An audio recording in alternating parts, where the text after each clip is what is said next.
What's the point of investing in services if demand keeps rising due to population explosion via immigration? The UK government recently announced another big spending plan.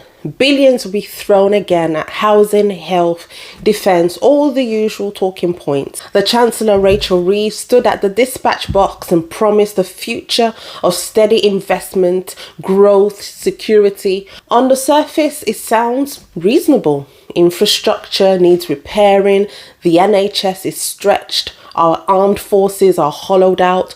Who wouldn't want to fix that? But as always with Westminster, the devil isn't in the detail, it's in what they leave out. Because while politicians talk endlessly about building more houses, expanding hospitals and investing in schools, there is one word they won't touch: immigration. And yet this sits at the heart of every single one of those crises. We all know it, but people don't want to talk about it. What's driving this insatiable demand for housing? Why do we need to build thousands and thousands of new homes every year? It's about scale, the kind of scale that only comes from the movement of millions. Last year alone, net migration to the UK reached over 670,000. That's the equivalent of a new city the size of Glasgow appearing every year. These numbers are being absorbed into communities that were never consulted, never prepared, and increasingly overwhelmed. And the state's answer to all of this? Spend more. Let's spend more. Let's build more. But never under any circumstance do they address the root of these pressures. They never ask whether this level of immigration is sustainable. They never question what it's doing to community cohesion, to wages, to schools, to housing stock, or to the very idea of British identity. Let's be honest, if Britain continues importing a city's worth of people every year, no amount of spending will be big enough, and no number of council flats or NHS recruits will solve the deeper problem of a political class that refuses to govern in the national interest. What's the point of investing in services if demand keeps rising due to population explosion via immigration? We all know this. You have high levels of net migration, you're going to have increased demand for housing, contributing to shortages. Healthcare, especially in areas where the GP and A&E waiting times are stretched, schools and transport, local infrastructure is becoming overloaded. It dilutes the impact of spending if the growth in demand outpaces investment. The spending review was supposed to be a roadmap to the future. Instead, it's a diversion, a big giant diversion, a big misdirection. Look over here, look at the housing budget, look over there, look at defense contracts, but don't look at the real problem. Don't mention British cities are being remade overnight. Mass immigration at this scale, at this speed, it's not sustainable. You can support immigration and still say, this is too much. The British public is being gaslit. They are told that if they raise concerns about immigration, they must be racist, they must be small-minded, they must be backwards. But walk through most working class towns, talk to people at the GP in overcrowded schools, on housing lists that's going absolutely nowhere, and you will hear something different.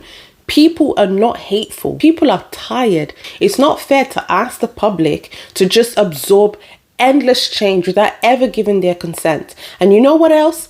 Most immigrants, the ones who came here legally, who work, who contribute, they feel this too. They see the strain, they see the resentment building, and they know full well that when things get too stretched, it's them who get blamed first. That's the other lie we don't talk about, that mass immigration is good for immigrants. It's not, because it creates hostility and chaos that hurts everyone. Mass immigration isn't working, not for the public, not for communities, not even for immigrants themselves.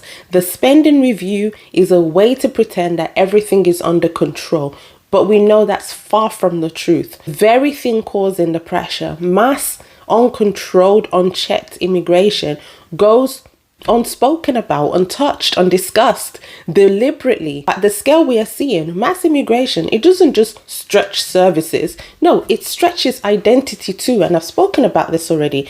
It erodes the sense of place, of a quiet, often unspoken trust people have that the country they live in is still, in some deep way, theirs. And this is not a racial point. It's not a tribal point. That's a human one. People need continuity, they need roots. They need to feel that where they live connects to who they are, to what their parents built, to what their children will inherit.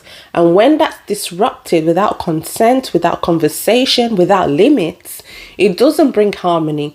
It brings resentment, it brings dislocation and fracture. When immigration stops being about joining, coming into, something that is good, coming into something that is rooted, something worth protecting. And when it starts becoming about replacing, overwhelming, or erasing what was already there, then something fundamental has gone wrong. Britain can welcome newcomers. Most reasonable people I know think this, but it needs to be at a pace that respects the people already here. Integration takes time. Trust takes time, but both are impossible when the pace is relentless and the numbers are out of control. Because as I said, what then happens when the system is stretched like this and overwhelmed? When communities are overwhelmed, nobody wins. The locals feel unheard, the immigrants get blamed. Tensions rise and the country becomes more divided, not united. Dear Britain, you cannot house the world. Stop trying to. Take a deep breath, slow down. It's okay to say, we need a minute. Let me know your thoughts in the comments on what you think about this conversation. See you soon.